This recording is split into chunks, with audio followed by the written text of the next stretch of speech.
Hello, everyone. My name's Regid Ahmed. I'm a presenter with BBC World News Television. And we're asking today at this event, do we value the artist behind the art? And the reason that we're asking that question is because these are actually the themes that are explored in the film Backstage by mixed media artist Annya Sand, directed by Emmanuel Wevo. Now, Annya is with us today. In a few moments, we'll screen her film. This is the premiere of the film. It's the first time a public audience is going to see it, so we're very excited. Annya is known for her abstract art. She's exhibited from the Houses of Parliament in London to the UN headquarters in New York. After the film, we will have a discussion. It'll be about 30 minutes long about her experiences and her work. And we're joined in that discussion by Dr. Kate McMillan. She's an artist and a senior lecturer in creative practice at King's College. Now, Dr. McMillan is with us because she's written extensively on gender inequality in the visual arts, the challenges, the barriers facing women as they work to reach the pinnacle of their profession. And those are some of the themes that are explored in this film, so we'll be discussing them today. Now, there should be time for both our guests to take questions at the very end, so please feel free to just post your questions in the Q&A at the bottom. We'll collate them and we'll ask as many as we can at the end. So without any further delay, I'd like to introduce Backstage by Annya Sand, directed by Emmanuel Wevo.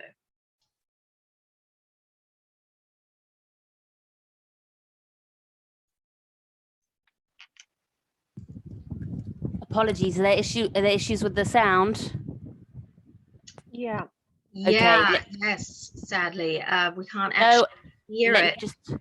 Okay, let me stop it now. Sorry, 1 second. Let's try and have a take two, because it is a compelling film, so we'd love you to hear it as well. Apologies, apologies. Hold on.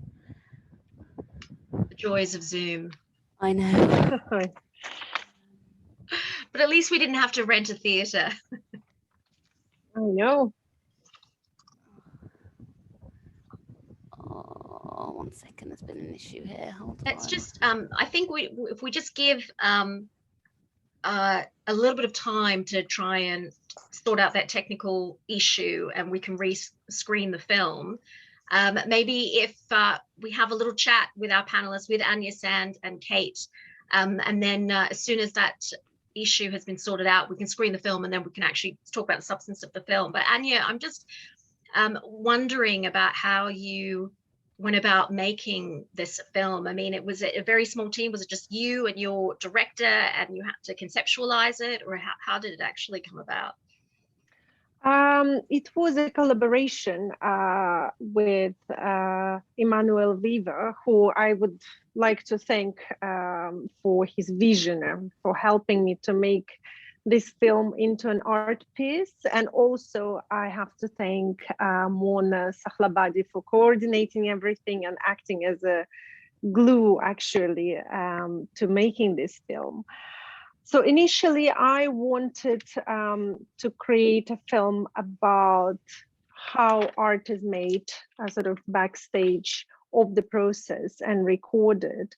But when I started working with Emmanuel, his ideas inspired, other topics for our conversation. And then throughout recording it, I also thought that it's very important to raise certain issues in the art world that we're going through every day, but nobody sees that. They can only see an artwork in an auction house, and that's how it's judged. And I did always want to explore artists as a subject for my art. And the more I spoke to different artists throughout my career, the more similarities I found amongst us. So I thought that this film is actually a great opportunity to have that discussion in order to improve the situation of artists' livelihoods behind the art, or at least to raise those questions and give them the appropriate attention. I mean, we'll see it hopefully if we can get the screening to work, but the film itself it looks like a work of art. It's not just a little kind of documentary on your process. Yeah, I completely agree. The cinematography was exceptional, and it's all thanks to Emmanuel. We had really, really good feedback so far. So I'm very excited for everyone to see it. Okay, I think we've, on that note, I think we've fixed the technical problems. So let's do a take two. This is the film Backstage.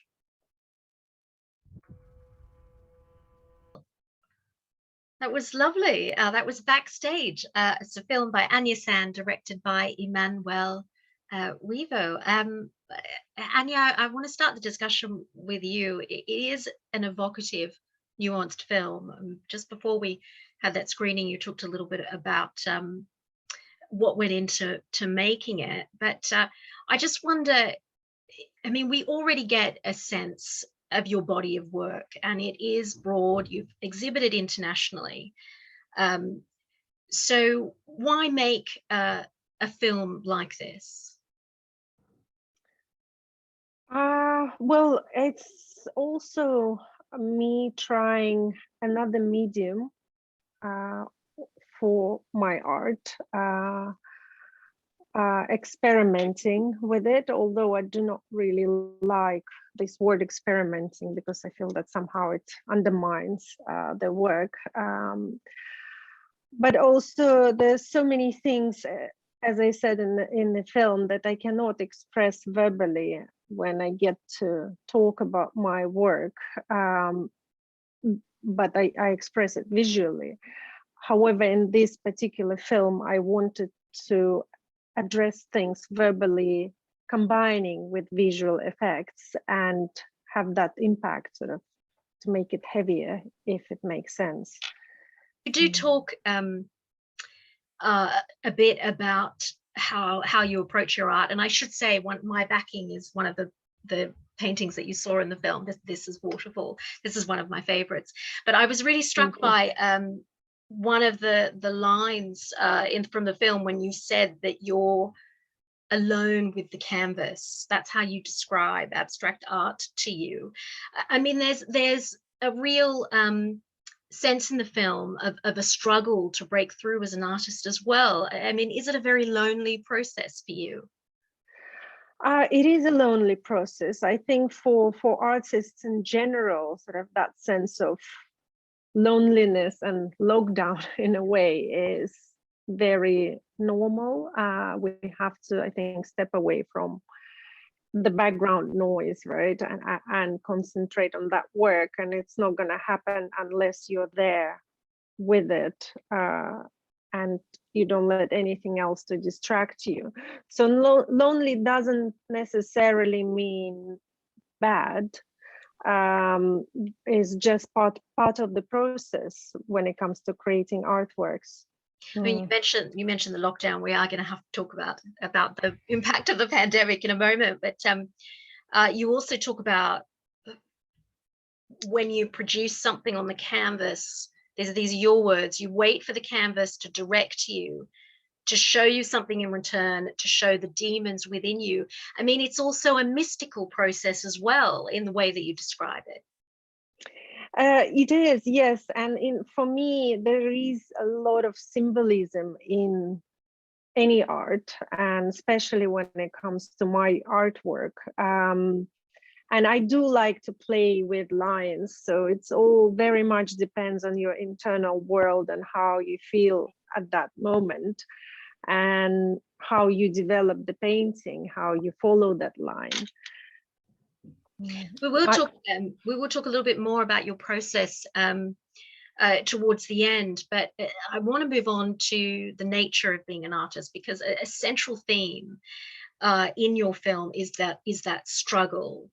This is the way you describe it. There's a section in the film you talk about the industry being closed off, that you're conscious of how you're perceived and how hard it's been to break through as a woman. I mean, we will bring Kate in here in this discussion, but first, Annya, if I can have you just describe some of the experiences you've had trying to break through as a female artist. Where do I start? There's so many, and for example, I think the biggest issue is not being paid for your work, which I find, I mean, it puzzles me in this day and age in London. So many artists, every artist I know has been going through a time in their life when they were not paid for their work and their time. So unless you have some kind of financial backup to support you, you will not be able to do that work. And if you have that financial backup, you are doing it hoping that you'll be supported by some great gallery or an art collector.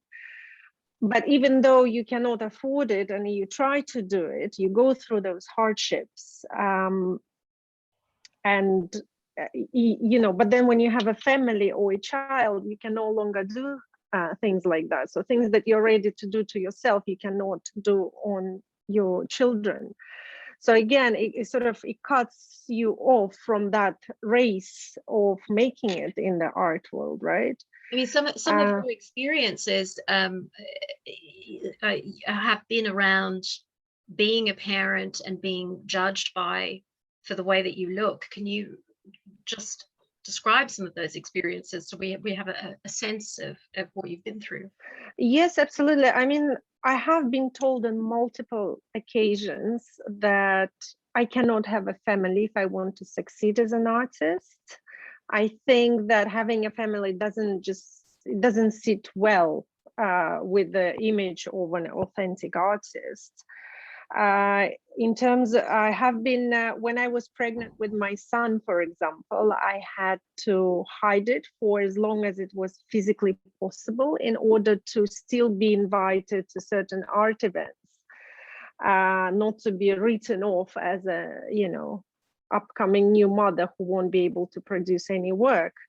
Then also there is this constant judgment and critique about how I look that varied from being too young, being too pretty, not pretty enough, not being sexy enough, being too overdressed, being too political, and it goes on.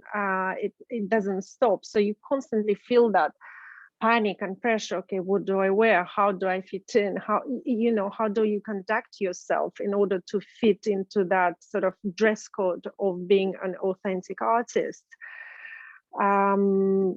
These are just a few of my sort of examples from my life.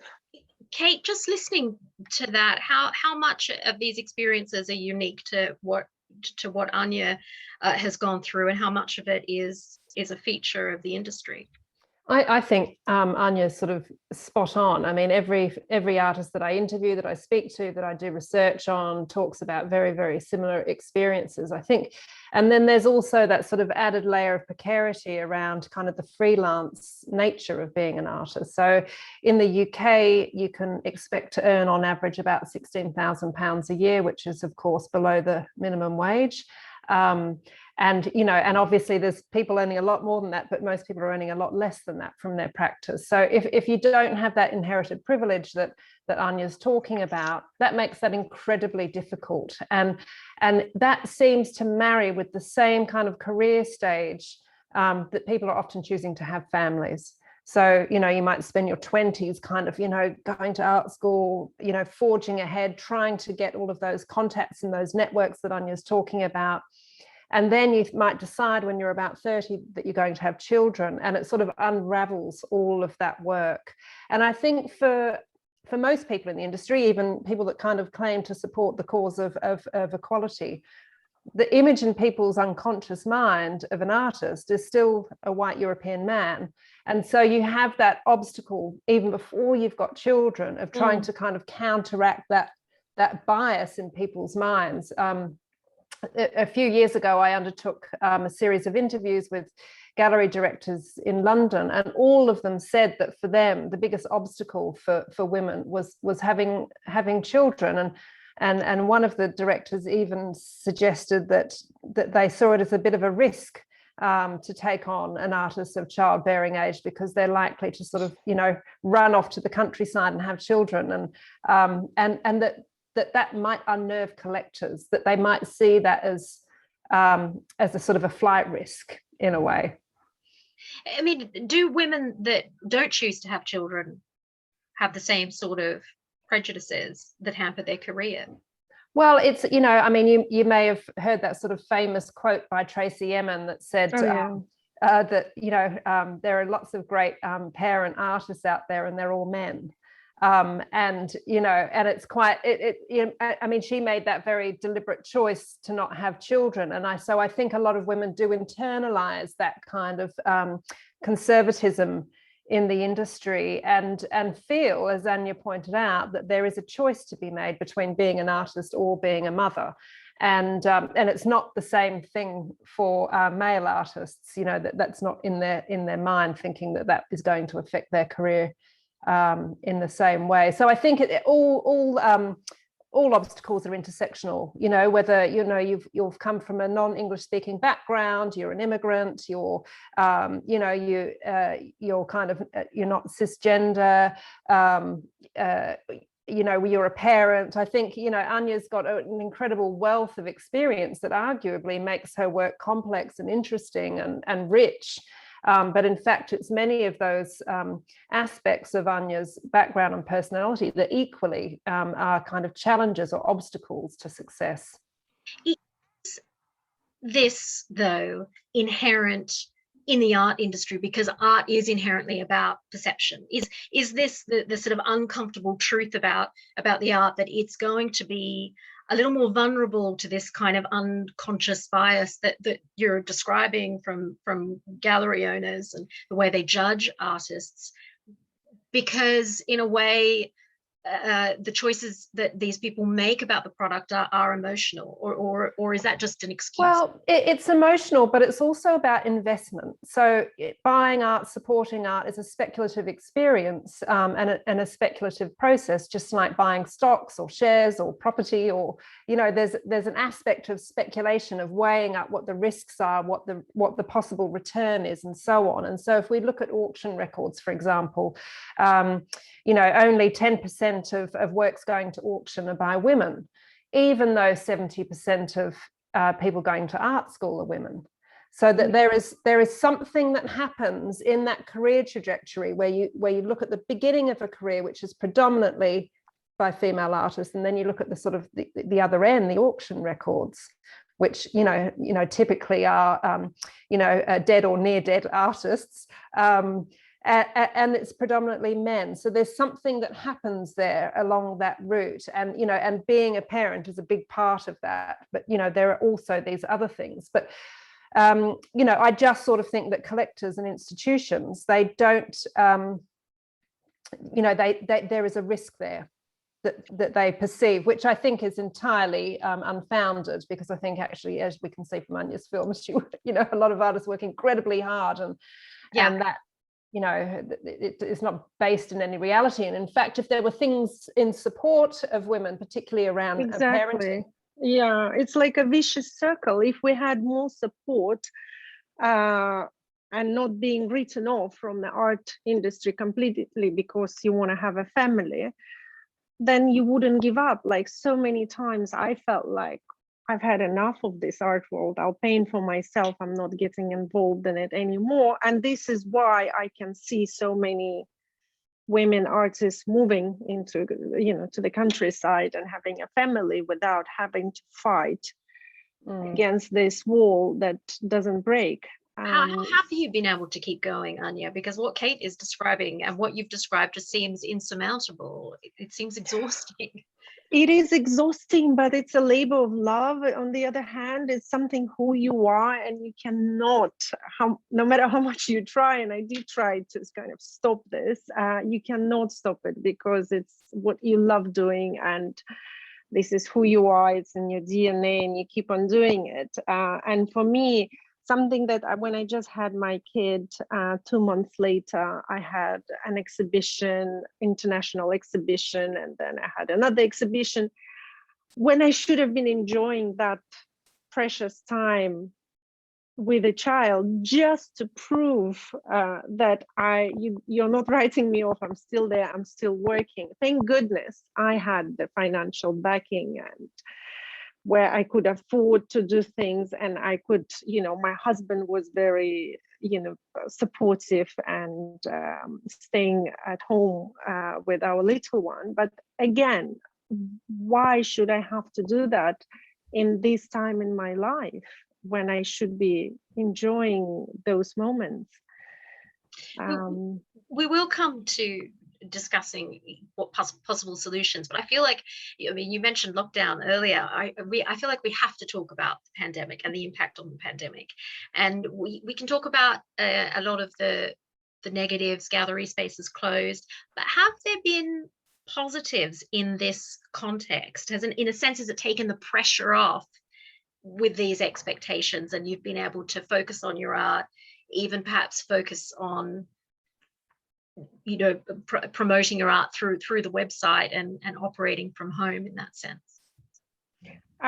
To me, absolutely. I think I even felt guilty about it, about having to see so much bad caused by the pandemic, but enjoying it in a way, in the sense that I have a perfect excuse not to go to all these events and not to have all of those meetings, but produce work. And I have done so. Actually, I have produced a lot of work.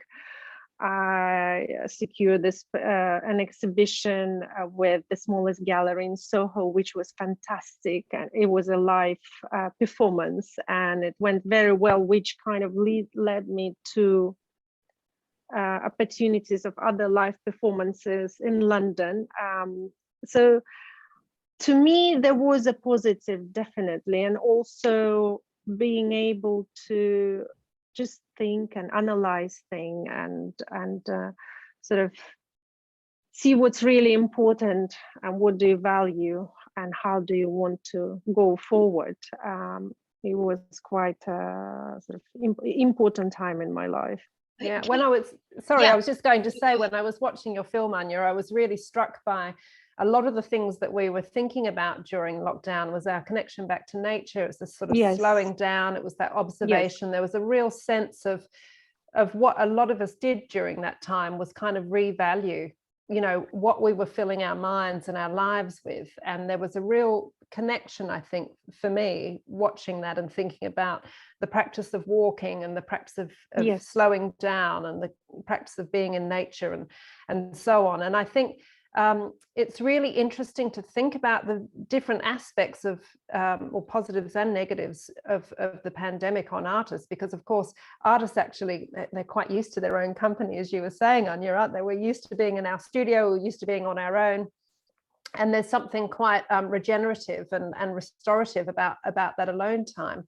But I think what I've seen, I've been doing a research project that looks at the impact of the pandemic on female artists in the UK, and there's been a lot of people that have had that experience, but it's only been in cases where they've been financially able to have that experience. Exactly. So many artists, of course, are they're relying on kind of part-time, casual, income, which of course mostly all dried up during the pandemic, or if they had to homeschool. So it really depended on people's personal circumstances and existing obstacles, like not having enough money or having loads of kids to look after or whatever, just actually became accentuated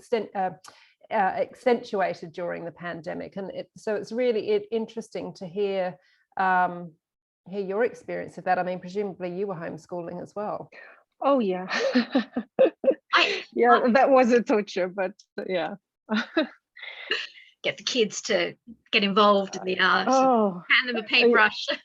I mean, I have to ask, as I'm listening to you both, I just wonder how we can define success as an artist. I mean, does it have to be financial success, or is it notoriety and legacy and fame? Because there's always this uncomfortable sort of coexistence between the purity of the process, but then the reality of having to survive and hopefully thrive from enough of an income.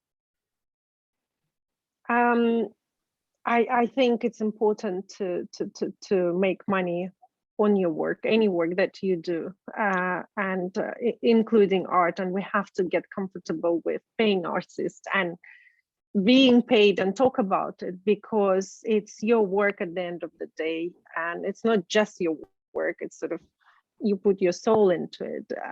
So I think, as pure as it is, it has to be paid for. And this is something also that I'm studying and trying to round in my dissertation for St. Martin's, is how to make that cultural enterprise work and be sustainable, financially sustainable. Yeah. Yeah, Kate, no, I totally agree with you, Annya. And I think there are so many aspects of our lives as lives as artists where we're not being paid. So if you imagine, a gallery rings you up and says, we'd like to have a meeting with you to discuss this project. Now, if you were a lawyer, you'd go, great, no problem. That's £200 an hour for a meeting with me. If you were, and then they say, fantastic, we want to put on an exhibition. They'd go, great, and here's a £5,000 fee because that's going to take you 2 months to make that work.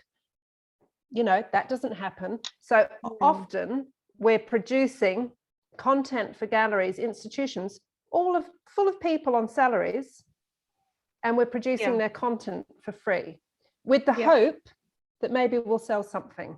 So that's the financial model, right? And so, whether it's being asked to do talks, being asked to, contribute, curate, all these sorts of, there's no payment structure. And what's really interesting in the UK is that even publicly funded organisations and institutions, there's no requirement or there's no proviso attached to that funding that artists will be paid.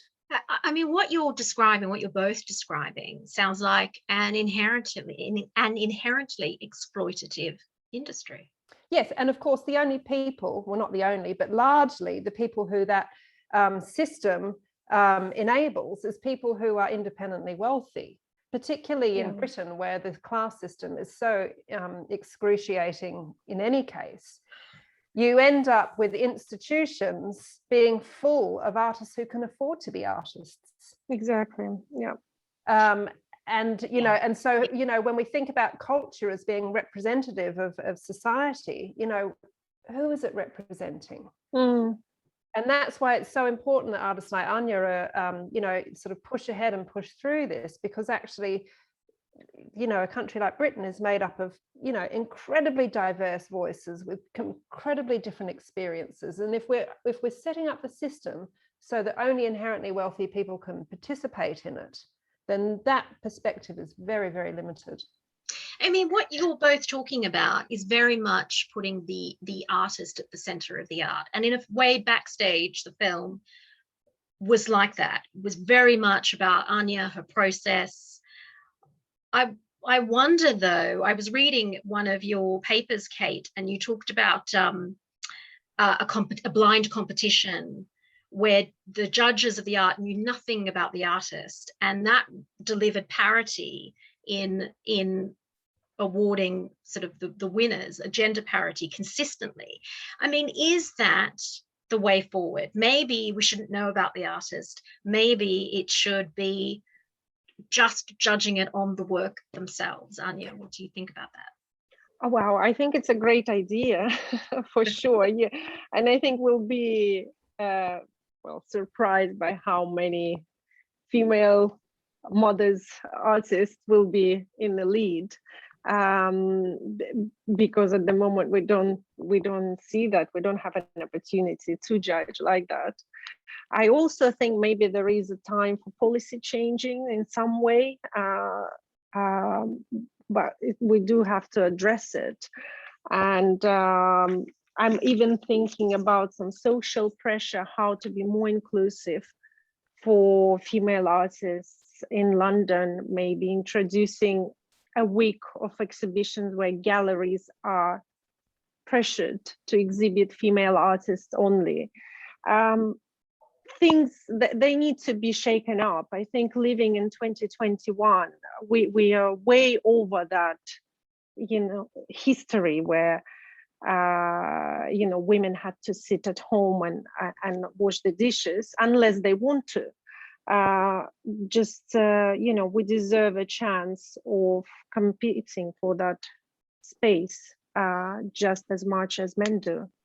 I think there's a very good reason why change is so slow in the visual arts sector, and that's essentially because it comes down to investment. I mean, you can't just suddenly say, those two paintings hanging on your wall, they're now worth the same amount of money. That works less, and that work, like you're talking about institutions, you're talking about hundreds of years of collecting practices. So all of this investment, I mean, if we look at, say, one of the biggest galleries in London, Gagosian, over the last 4 years, they've doubled the amount of artists they represent, but they have only improved the number of female artists they represent by 0.2%. Oh my God, yeah. I love your research papers. Okay. They had 110 chances to address their gender parity. And this is in the midst of Me Too, everything else, because of course they know that what sells and what returns the investment, what collectors look for, is paintings by European male artists. And that is the reality of the situation. So it's the New Contemporaries Prize that you cite as reaching gender parity consistently over 20 years is an excellent example, but they're artists who don't have any provenance, as it were. They're artists in an exhibition right at the very beginning of their career. And so, it's easy to sort of like pull away all of the kind of biographical detail and just look at it on the work. But at the same time, I'm troubled by the idea of having to do that, because actually what I think artists like Annya bring to the table is incredibly interesting. I want to know about her biography and her life. It makes her work richer and more interesting to me. So if we had, as Annya said, policy changes that actually said, right, Arts Council England, if you're going to fund this institution, you need to pay artist fees. If you're going to, look at living costs or expenses for the production of artwork, you need to build in childcare costs. If we had things in place like that, then galleries wouldn't say, oh, we better not choose female artists because they're a flight risk. They'd say, it's totally fine to choose a female artist because there's all this infrastructure in place, as we would expect in any workplace in the UK, to make sure that women are not penalised for becoming parents or for being women to begin with. So you're describing a really vexatious issue within the industry, but it sounds like there are solutions there, so long as you can get the ear of policymakers. We will come back to those elements just a little bit at the end, but I just want to come back now to some of Anya's process, and we just want to show everyone a short clip that actually gives us a bit of an insight into Anya's technique. So let's have a look at that.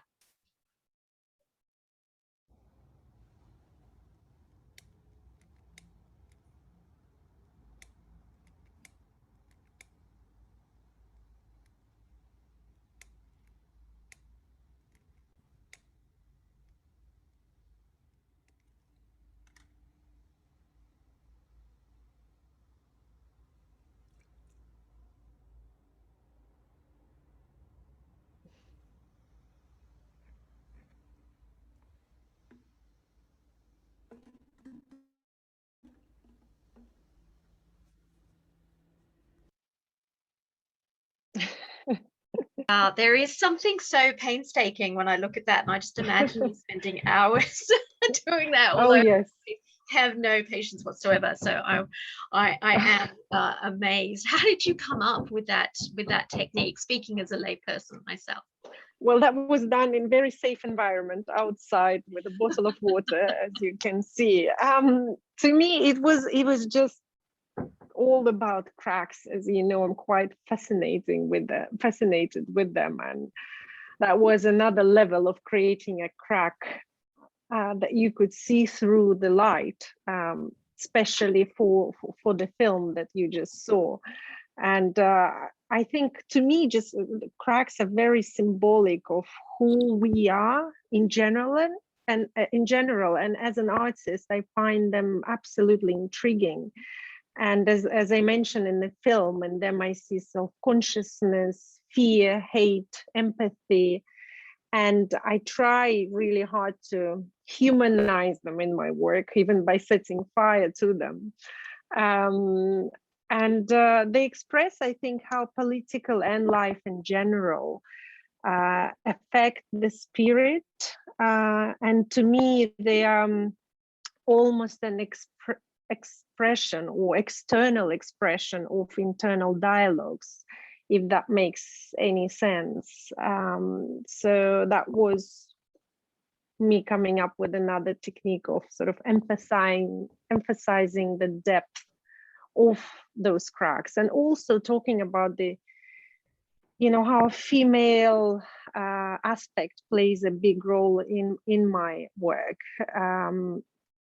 I think that also in cracks, I think they have a very sort of sonic nature, and that's why I associate them with female essence and female role in the society overall. So I think all of that sort of thinking and confusion and analyzing contributes into techniques and researching new ways of emphasizing them in a better way. It reminds me of the Japanese practice of kintsugi, the kind of golden repair. That of course the cracks become highlighted through this process, but they also become the most beautiful aspects of the ceramic, and it's this sort of sense of vulnerability and beauty together that really strikes me when I hear you talking about your work. I do just want to ask one final question to both of you, and then we'll take some questions from the floor before we end. I mean, Annya, where do you see your work going next? I mean, what next for you in terms of your career and your art? Well, I'm definitely continuing with my art practice, noted. And I'm going to do some live performances around London, which is quite exciting, and I will keep you updated on that. I'm also getting quite involved into NFT art. I find it quite fascinating and new, and it kind of gives you more freedom in a way.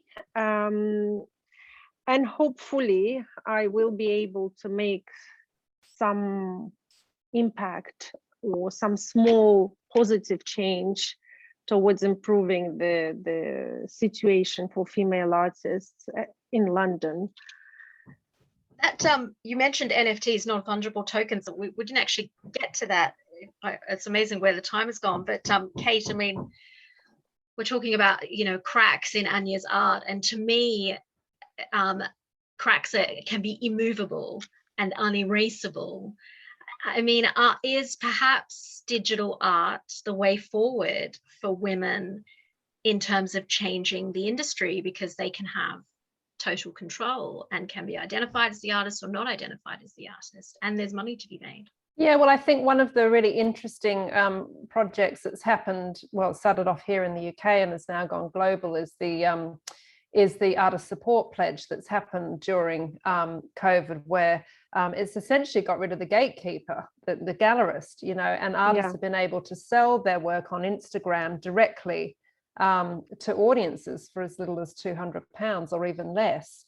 And it's been extraordinary. I mean, people have built entire collections of the most amazing work during COVID. I mean, some artists I've been interviewing have talked about they've never earned so much money from their work. Oh, amazing. Because all of a sudden they've actually been able to sell their work for a little bit cheaper because they haven't had to take into account the 50% cut that galleries charge.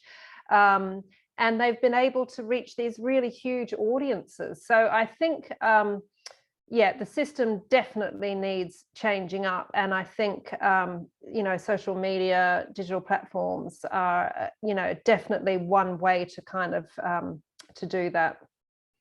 That's yeah, that is a really interesting way forward. There's a lot of possibilities there, as well as the government policy potentially around changes that you describe. I'm going to wrap up our discussion there because we do have a question from the floor. And this one is for Annya. And the question is, did the lockdown affect the way you express yourself in artwork now? It has. I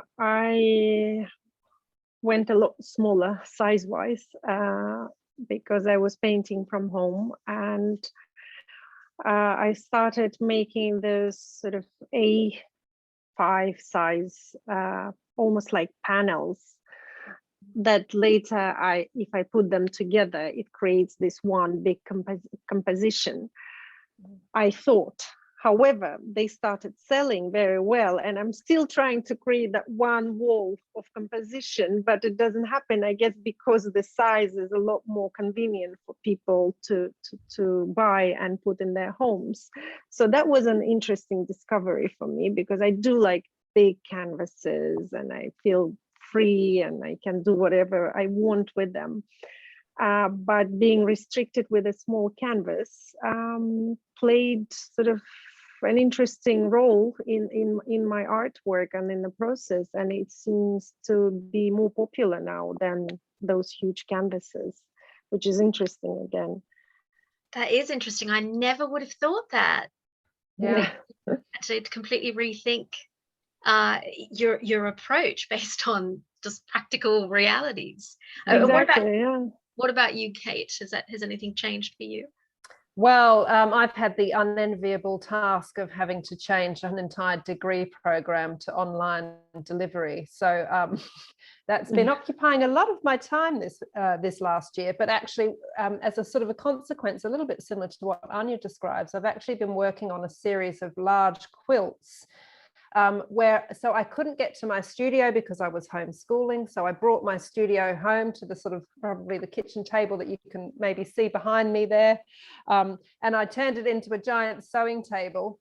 And I was making quilts using medical images of my children's bodies that I've been collecting over many, many years.